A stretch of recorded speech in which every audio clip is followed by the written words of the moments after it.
నచ్చితే లైక్ చేయండి, షేర్ చేయండి, ఛానల్ని సబ్స్క్రైబ్ చేసుకోండి. Thanks for watching. మీడియా మిత్రులకు నమస్కారం. నచ్చితే లైక్ చేయండి, షేర్ చేయండి, ఛానల్ని సబ్స్క్రైబ్ చేసుకోండి. Thanks for watching.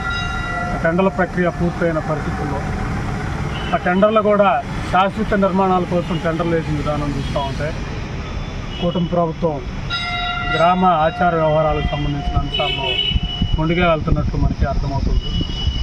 ఇక్కడ ఈ పరంపర మొత్తం చూస్తే ఈ ఎండోమెంట్ డిపార్ట్మెంట్ రావడం కానీ లేదా ఈ గుడి తాలూకు వీటన్నిటిలో రాజకీయాలు రావడం కూడా నాకు అర్థమవుతుంది. మొత్తం 2009లో అప్పుడు మహేందర్ రెడ్డి గారు కేసు చేసిన ఎండోమెంట్కి మార్చాలని, దాన్ని పోతుల రామారావు గారు ఎండోమెంట్ కింద మార్చడానికి ఆయన చొరవ తీసుకున్న, మళ్ళీ మహేందర్ రెడ్డి గారు ఇక్కడ ఈ కమిటీకి వ్యతిరేకంగా ఆ రోజు విగ్రహం మార్చడానికి తీసుకున్న చర్య కానీ, అదే పరంపర ఇప్పుడు ప్రస్తుత ఎమ్మెల్యే కంటిన్యూ చేసిన విధానం వీళ్ళందరూ కూడా ఒక కుటుంబం అంటే దివి కొండయ్య చౌదరి వాళ్ళ కుటుంబం మీద ఉన్న ఆధిపత్య పోరు వీటన్నిటి మీద మేబీ అనుకోవచ్చు.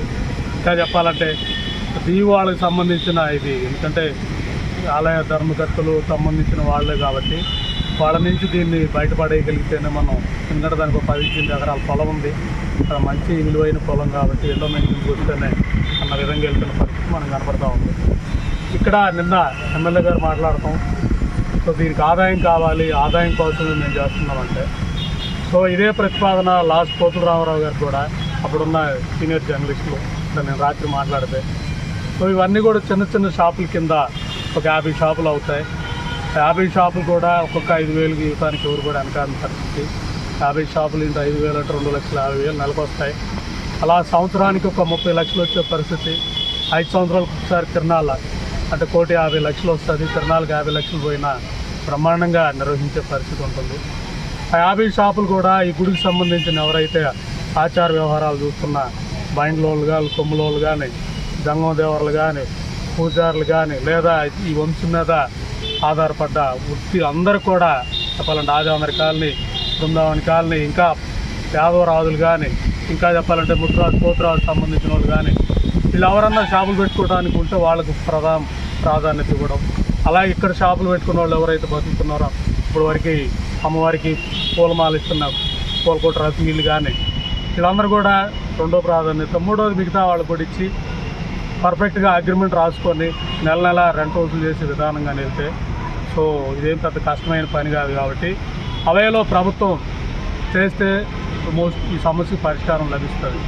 ఆ సమస్య చూపించి ఈ గుడిని ఈ పాత తరం తాలూకా వాళ్ళందరినీ తీసేసి ఎండోమెంట్కి తీసుకొచ్చి ఎండోమెంట్ ద్వారా ఎవరైతే మనీ ఇస్తారో వాళ్ళనంటే ఇక్కడ మనీ ఇస్తేనే ధర్మకర్తలు అన్న విధంగా కొత్త సంస్కృతి ఇది.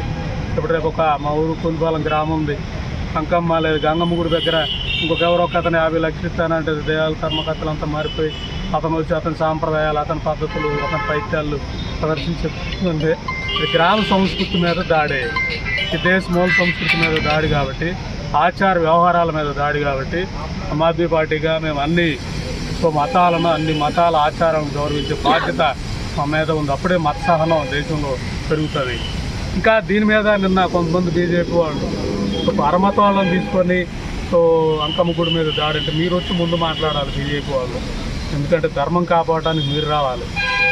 మీరు రానప్పుడు పార్టీల వారిగా వాళ్ళు వచ్చినప్పుడు ఆ పార్టీలో ఉన్న వాళ్ళని కూడా మతం కులం పరం చూసే విధానం అంటే మీ ఆలోచన విధానం కనపడతా ఉంది. మీరు టీడీపీ జనసేన అంతా కూడా రియల్గా ధర్మం వాటి మీద కాదు రాజకీయాల మీద ఉందనేది చూసి అర్థమవుతుంది. ఇక్కడ మేము చెప్పదలుచుకుంటుంది మా పాయింట్ ఆఫ్ వ్యూలో, మేము ఇది కోర్టుకి వెళ్తాం. ఈ కోర్టు వచ్చేకి మొదటి కేసు ఈ ఎండోమెంట్ సంబంధించిన దీని నుంచి కూడా ఈ కమిటీ లేదా గుడిని బయటకు తెచ్చే కేసు మొదటి చేస్తాం.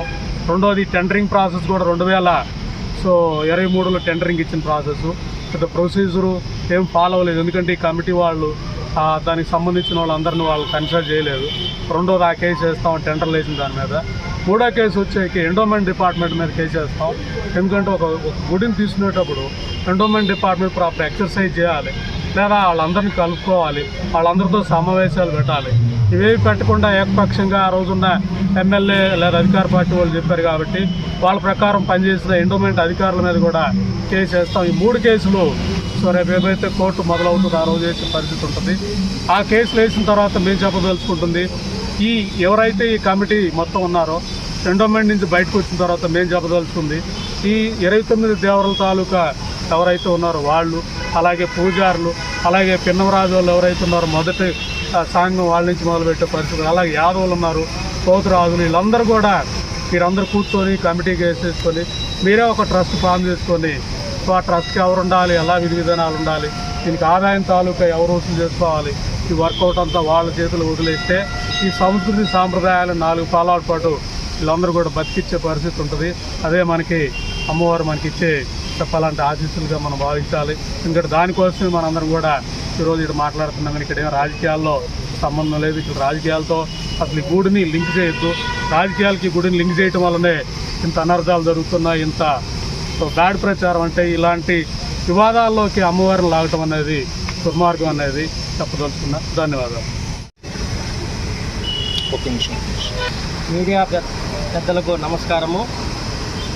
కందుకూరు నియోజకవర్గ అంకమ్మ తల్లి గుడి ప్రాంగణాన్ని విశాలంగా ఉన్న అంకమ్మ గుడిని ఇరుగ్గా ఉంచి అంకమ్మ తల్లి అమ్మవారిని ఇరుకుగా ఉంచటం కరెక్ట్ కాదు. ఇక్కడున్న పూజారులు ఎంత మనోవేదంతో ఉన్నారో ఒక్కసారి ఆలోచించండి. అమ్మవారిని దగ్గరగా ఉండి అలంకరించి మన కందుకూరు నియోజకవర్గ ప్రజలకు బయట ఉన్న ఊర్లకు కూడా అంకమ్మ తల్లి అమ్మగా ఉన్న అంకమ్మ తల్లిని ఒక అలంకరణ చేయాలంటే అదవరకు ఉన్న విగ్రహానికి బ్రహ్మాండంగా అలంకరణ చేసేవాళ్ళు. ఇప్పుడు అంకమ్మ తల్లి విగ్రహానికి అలంకరణ చేయాలంటే 2 పూజారులు అవసరం. అప్పుడైతే ఒక పూజారితోటే అమ్మవారిని అలంకరణ జరుగుతూ ఉండేది.